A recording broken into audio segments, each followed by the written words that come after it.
bonds with everyone. And Yeah. one of the best things about being at Westerberg High is Andy Fickman is one of the most generous, kind, wonderful human beings in the world, our director. And he bought us lunch every single day. Stop it. We didn't get And that on Rocky, babe. no, we did not. So, so what was amazing is, you know, we'd all finish at 1 or 1:30, whenever lunch was called, pop off to the pub. We'd have a little sign-up sheet of what we wanted, sign what you want, and then you all sat together, and we had like little assignments. So one day all the Heathers had to sit together, and then one day Veronica and her mum and dad had to sit together, and so, Perfect. and it was just like a really lovely bonding thing. And I think because Andy comes from a film background, on film Mm, sets you have mm, catering every day, mm. so everyone sits together anyway, and it's a really nice time to socialize, really. It must feel like you're not part of a show. It must feel like you're just part of something so different. Yeah, it's the most unique experience ever, and I just loved every single second of it. So I have been, I did set. So guys, I said to Sophie earlier, I said I haven't actually watched the show. I'm doing all this Heathers that I haven't watched the show, but I have watched a lot of clips, and that are, I don't. They're pretty legal, but Sophie, you're just so funny in it, like the absolute, like the character everyone wants to play with, like the one-liners. Yeah, she's great. And the whole kind of meat cleaver on the face. It's just so funny. And how was that? Did you enjoy that, like the comedy aspect? Do you normally get cast as a comedy girl, or? More so that, like, I love comedy. Comedy's like probably my favorite genre. Definitely to watch comedy is my favorite thing. Yeah, I'm not yeah. really into, like, I love drama, and but like comedy is my thing for sure, to watch. And then I think it's a real compliment that I have been cast in comedic roles. Massive. And what was amazing with Heathers is that they gave me complete free reign to go Wow. with that and just do it and see what happened and see Wow. what landed. And that's the beauty of creating something from scratch, is that you can try it, didn't work out, try something else, Yeah, and that's the rehearsal room, isn't it? That's the. Yeah. So when you got in the theatre and you got to do the shows, what was dealing with the American-esque reaction that we don't get in the UK at all? Do you know what I mean? What's it like? So fortunately, for myself, Jamie Moscato, Dom Anderson, and Becky Locke, the four of us did the workshop. And when we did the workshop, we experienced a very little small glimpse into the screens and the amazing corn nuts. Yeah. And so we'd experienced a little bit of it then, and Andy kept on saying to us when we were rehearsing, like, guys, you've no idea, like, they are gonna go absolutely wild. Like, there was no way that you could describe what we were going to experience other than just experiencing it. Yeah. Yeah. And it was just mental, but like, amazing. Did it change your timing? Was it different every night? Like, I mean, the thing is, with a script like Heathers that is written so impeccably, there are laughs that will be there every time through timing and delivery, and that's theatre. But then some nights, we're all different, and we find specific things funny.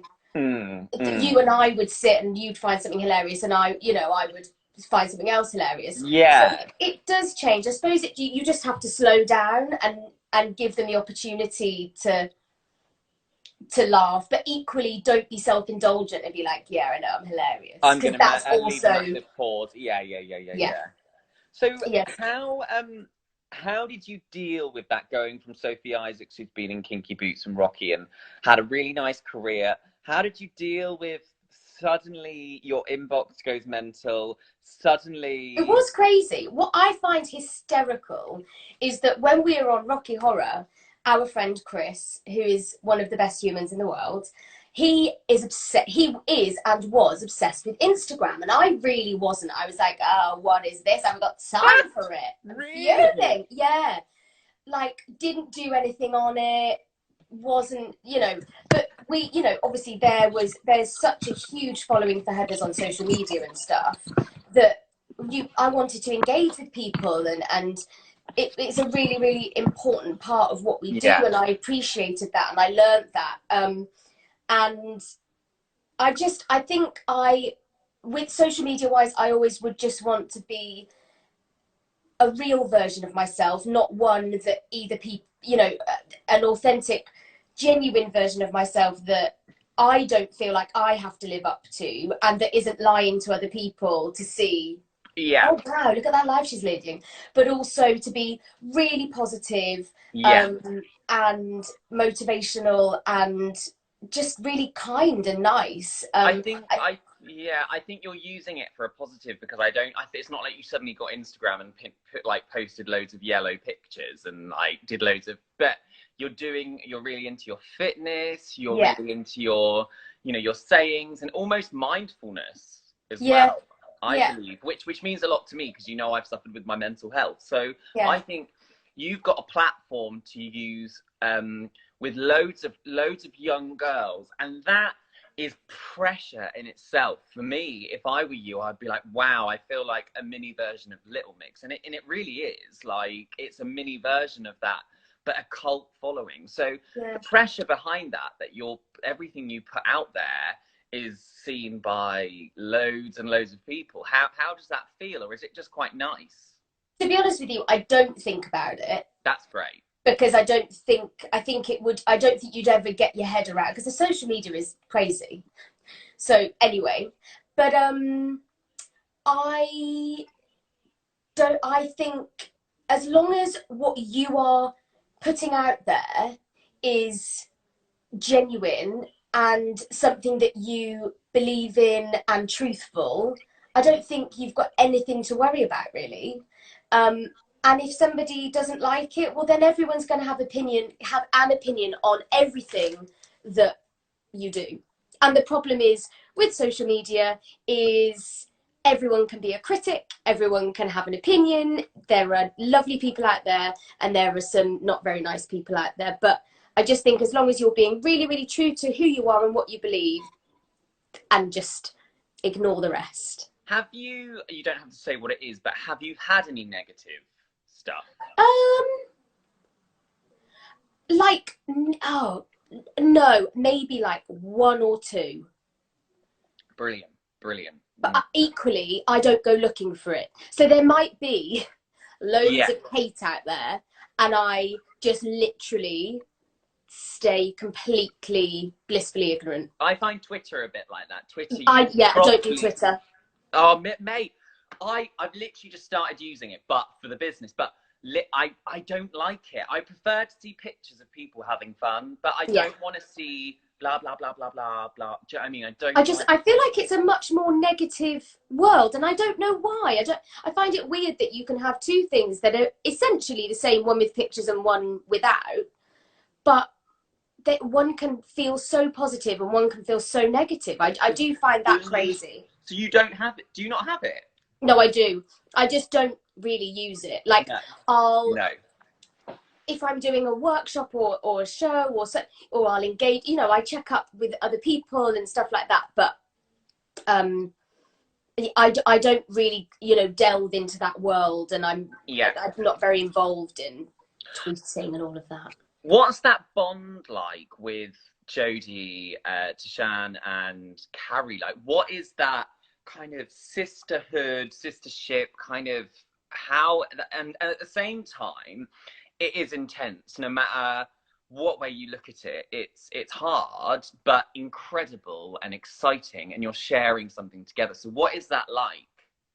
It's actually something with the whole cast. Yes. Like so Andy, again, before we all became huge friends, Andy is so about creating a family, about you know, everyone is valuable, so valuable, and we are a family of people and we are all working towards one goal, which is to create the most incredible show that we can. And then you form friendships from there.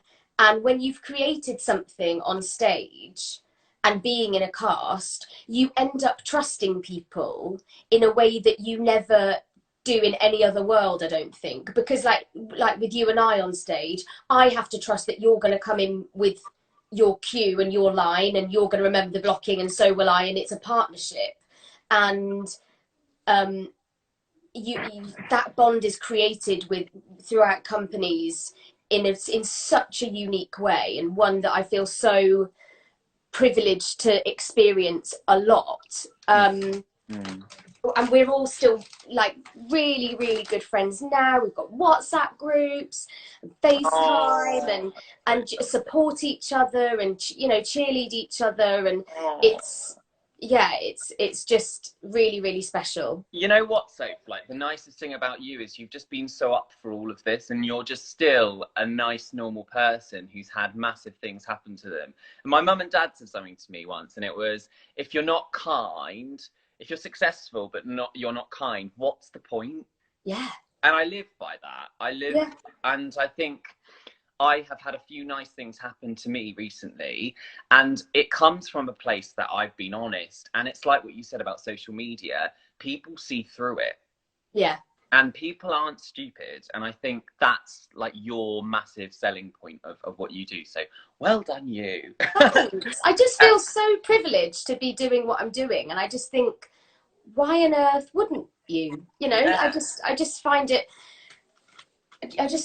find it a weird mentality not to be like that. So tell us about your lockdown, because I think you've been having a lovely time, babes. I have generally. I mean, I'm very lucky. I get on with my parents incredibly well. We're like friends. We have 2 amazing dogs. Actually, having dogs is one of the best things, I think, in lockdown, because it makes you get up, get going. They need their walk, they need their breakfast. Like, there is no day that I could be like, oh, I'm going to lay in till 11. I mean, I can't remember you ever having a lane in your life. No, I would never do that anyway, because it's just, I'm physically, it's just not a skill I have.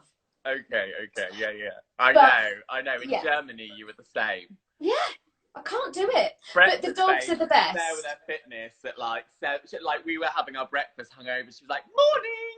Been for a workout already in that really tiny gym. But I have to get in that gym in the morning, because otherwise it just doesn't happen. Don't get me wrong.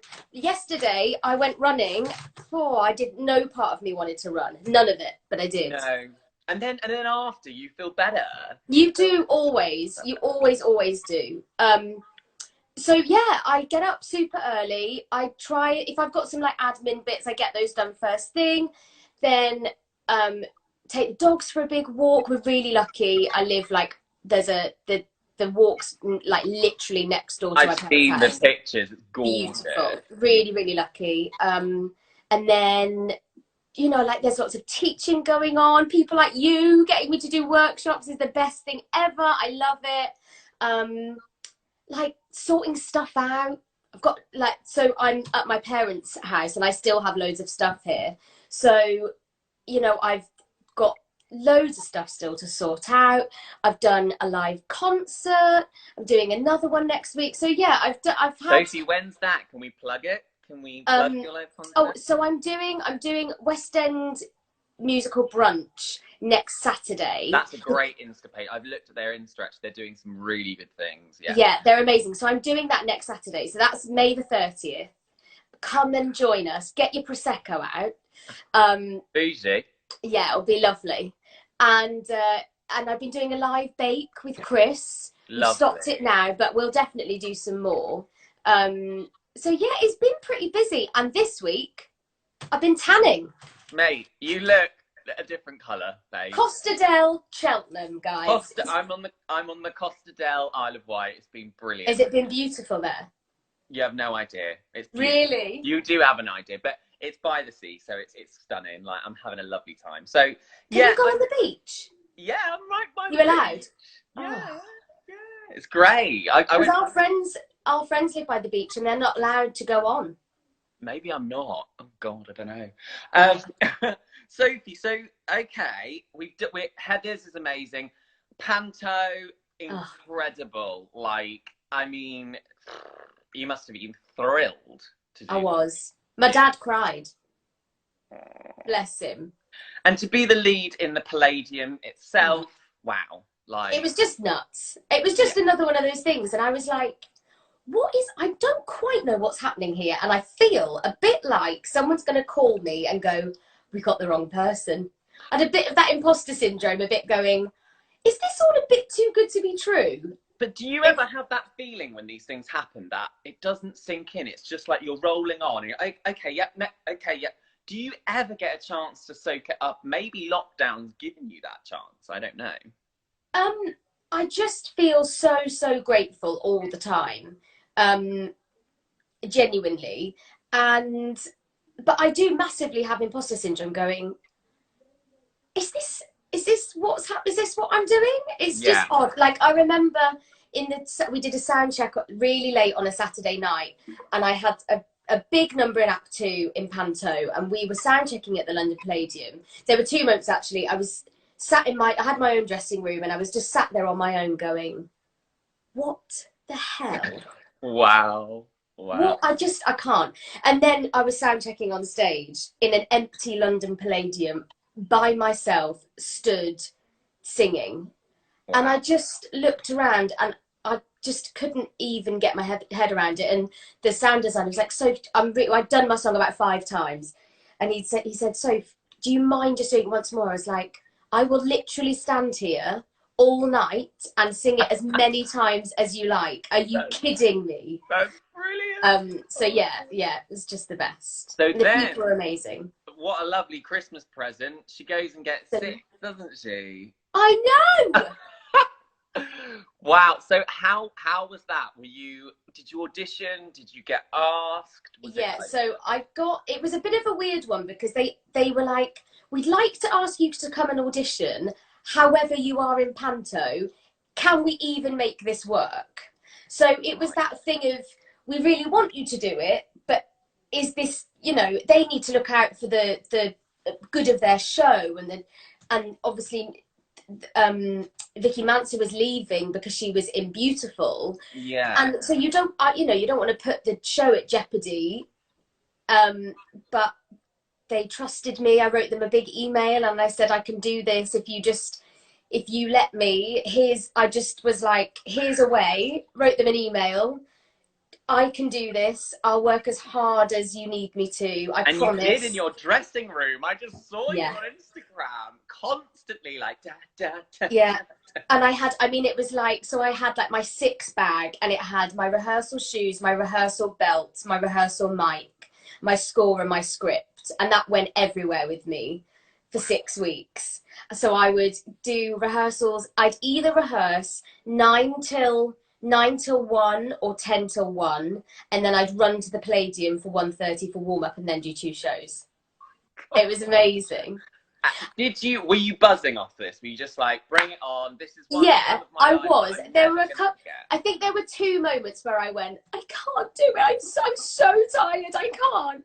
But then I just had a good old pep talk to myself, pulled up my positive pants, and I was like, "Sophie, firstly, this is a very short term bit of fatigue and tiredness for a massive payoff and a massive long term gain.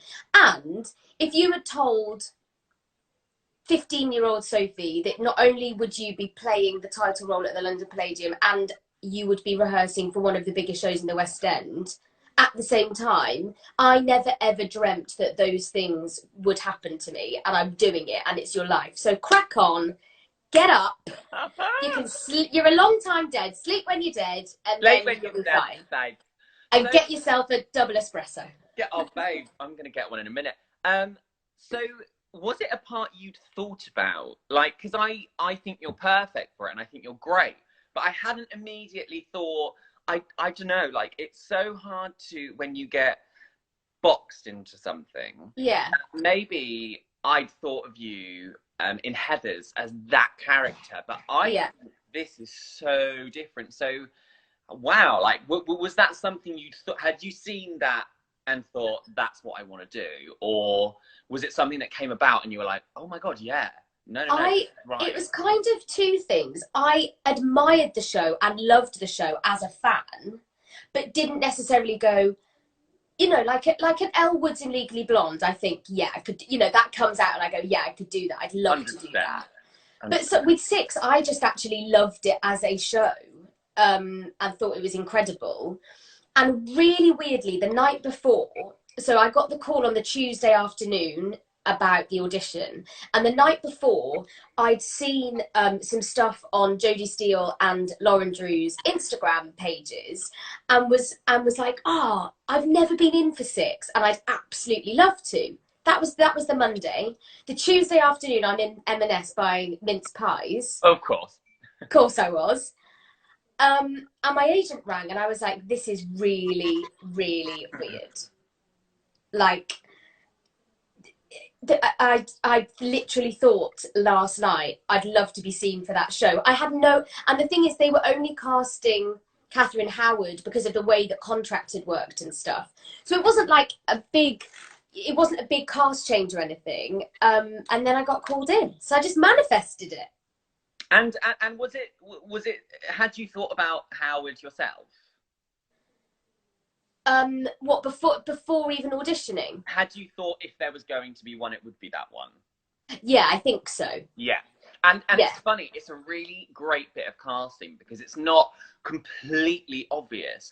But when you hear, you're like, oh my God, yes. I want you to think what I said before about you being boxed, that I was like, why was she that? It actually was more of a really good casting of like, oh my God, yeah, she's going to smash it. Do you know what I mean? And I love that about casting, that makes you go a bit like, oh my God, yeah, like it's interesting. It's like, yeah. it makes you want, like with Jodie Steele doing it, Jodie Steele's amazing, but you can see what she's going to do because it's a bit of a transition from Heather's. But with you doing it, it's like, oh my God, I want to go and see Sophie do it because I want to see how she puts Sophie into it. Yeah. Do you know what I mean? Yeah, and I think there's lots of little like comedic bits and like little innuendos and stuff like that that, you know, I really sit with me as a person, as Sophie, and then bringing that into the show as well. Do you always try and enforce like your own take on something? Like, are you hot on doing like your own research, or really finding nuances in the script and in the songs to be like, this is my take on it? It's not, you know, Sophie. Is it Sophie Atkins who did it before, or Amy? Sorry. Yeah. I'm so bad with names. Amy Atkinson who did it before. Do you know what I mean? Are you very much like, I want to make this Sophie, or I want to find? Yeah. Is that important to you? Yeah, definitely. And I think the older I've got, the more confidence I've gained in who I am and what I am. For instance, I'm tiny, so I will use that to my advantage at any point if I can get a little bit of comedy in there, or if something lends itself, because that's just unique to who I am. And I think it's really important to have your own voice singing wise, but also really amazingly with Six, they massively encourage you to use your own accent, the way you talk, your natural rhythm and all of that sort of stuff. So I think that's really important as well. I've just had something. The scene when Kay Howard roasts all the queens gets me every time. So her monologue. Her monologue. Yeah, it's really great. What was it like meeting the other girls when you went there? Because were they already in it? Yeah, they'd been there for like 6 months. Hey girl, that's nerve-wracking. Yeah, it was. It was massively, because I admired them all so much because they're amazing. Also coming into a group of people that are already bonded and they rehearsed together. I rehearsed on my own. So I was in the studio on my own. So that's when you make all of your friendships, and you know, you get together and you go for lunch, you go for coffee, and funny things happen in rehearsals. Whereas I had none of that and just sort of was like, hello. But they were all amazing and so supportive and kind and gave me loads of help and all of that. So that was really nice. That's lovely. So I mean, I mean, we're in lockdown, and your main thing is like getting back into six, because you must feel like you've only just begun in the grand. Yeah, yeah. But is there a dream role for you that we may not know about, or like a dream part that you would love to do? I get asked this all the time, and I genuinely don't have anything. For me to be able to keep doing what I'm doing, to act consistently and not do anything else, and longevity in the business has always been my main goal. And to me, that's the dream and that's success. Not if I get to play X role in that musical, then I don't ever have to work again. I've never You're been so right. a part of that. I just want to keep on doing this. I don't want it to stop. We need you to be Glinda, Lucy said. Well, that would be lovely, wouldn't it? Well, is that a dream part? Is that I wouldn't say it's a part I'd love to play, but I wouldn't be like I've dreamt of. No. I think you're right. I think a smaller version of that for me is if you're working at Warner's and getting paid to sing, brilliant. If you're working in the West End, brilliant. And the most boring thing for me is like, I want to be in the West End. Like, I own a company called West End Workshops. I've never been in the West End in my life, babe. Do you know what I mean? But I'm still happy, and I've still performed and been paid for it. So, you know, the West End is incredible, and you're entirely talented. So you have. But I think it is that thing of just getting paid to do what you love. Doesn't matter. Yeah, that's the biggest gift. I think I feel so fortunate to get up every day, and I try and imagine if I hated my job, to have to get up and do that every day. I just feel so fortunate that I get up every day and I'm like, okay, let's go. Yeah. And I think that's really lucky. We're nearly at the end, so thank you. What are the downsides of the career for you? I've talked about my mental health and how it can struggle. Mine is the inconsistency, and that people say about auditioning and knockbacks. Like, I personally haven't found that a problem in terms of I have had knockbacks, but I've never signed up not knowing that I'm going to have knockbacks for me. So I kind of find the knockback thing okay. Yeah. Because I'm not surprised. But for me, it's inconsistency and lifestyle, maintaining a lifestyle that's good. What do you find hard? I think the inconsistency is the biggest thing. I love auditioning, actually, which is hilarious. Yeah, me too. And I don't take the rejection personally, because it's the biggest part of what we do. But for me, it's the inconsistency, it's the ups and downs. But I actually learned this quite early on, and just that you need to make sure that you have a very well-rounded, happy life. That, you know, like fitness, for instance, for me is the thing that is probably my next biggest passion. I have amazing friends, I have an amazing family, and I absolutely prioritize all of those things. Whereas I think some people that just live for the industry and live for that audition, and it becomes obsessive. And I think that can only lead you to disappointment, because the business is tough. It can spit you out and eat you up just as quickly. You can be at the top of your game as quickly as you can be at the bottom of your game, and that is just a fact of life. Like, that is just really harsh reality.